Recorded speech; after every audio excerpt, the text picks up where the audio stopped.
I'm still, after all the fights you've had, in awe of the fact that you do what you do. It's mind-blowing to me. Thank you, man. Yeah. I mean, it's not that hard to get your beat, but it was a great experience. Like, I learned a lot in there. I can't really talk. When this fight was first announced, you had said something to the effect of this would end Jake Paul's career. After what you saw tonight, do you think that Jake should continue to box, or what do you think the future holds? Yeah, I really take my hat off to. I mean, we have to see if it is a broken jaw. Those injuries are very difficult to come back from. But as AJ said, like that last shot would have knocked out a lot of heavyweights. Has reportedly announced his retirement from boxing after suffering a brutal 6th-round knockout loss to former heavyweight world champion Anthony Joshua in Miami, a fight that also left him with a double broken jaw requiring surgery. The 28-year-old entered the bout as a crossover star, hoping to solidify his place in professional boxing.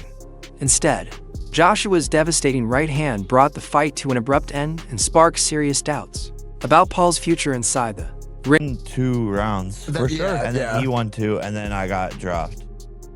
But yeah, I was doing good. I just think my cardio, just the mental pressure of the big guy and sparring the big people is different than the 10-ounce gloves. So I was feeling his power a lot more. But it was a great experience. Like, I learned a lot in there. I can't really Are you in pain? Yeah, but Does it hurt? it's not from like talking. Talk to me about what your jaw feels like, because you got It's like a baseball in there. two then plates? It just feels like 4 titanium plates. 4 titanium plates. How many do you have? Just 1. 8 screws. 8 screws. Wait. All right, I got in my plate. Reports.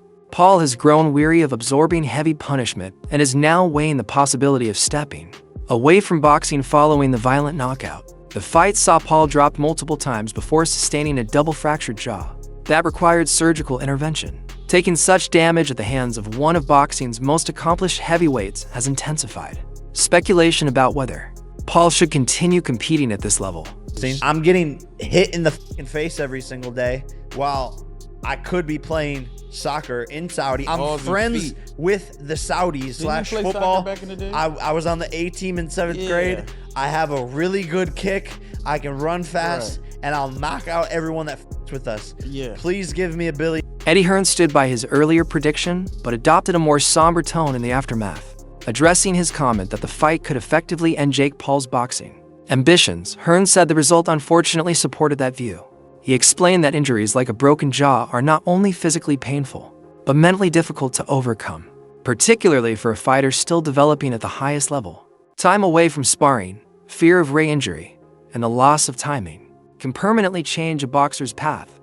While praising Paul's toughness and willingness to compete, Hearn stressed that boxing is unforgiving, and moments like this often force fighters to reconsider whether the danger is truly worth it. Because when this fight was first announced, you had said something to the effect of this would end Jake Paul's career. After what you saw tonight, do you think that Jake should continue to box, or what do you think the future holds? Yeah, I really take my hat off to. I mean, we have to see if it is a broken jaw. Those injuries are very difficult to come back from. But as AJ said, like that last shot would have knocked out a lot of heavyweights. And I know he went down heavy, but you know he was conscious on the floor. And I thought his game plan, although obviously very negative early on, which it had to be, was smart at times. And there were times where he held his feet and let his hands go. You know, it was a very one-sided fight. It was always going to be a one-sided fight. But you can't give him anything but credit and respect. There's a lot of negative people out there. There's a lot of people who want to criticise people. They're not doing what Jake Paul's done. He just went in with Anthony Joshua and gave it his best shot. Took a lot of punishment and ended the fight. For interview, UFC commentator and podcaster Joe Rogan also delivered a serious and cautionary response following Jake Paul's knockout loss to Anthony Joshua and the resulting double broken jaw.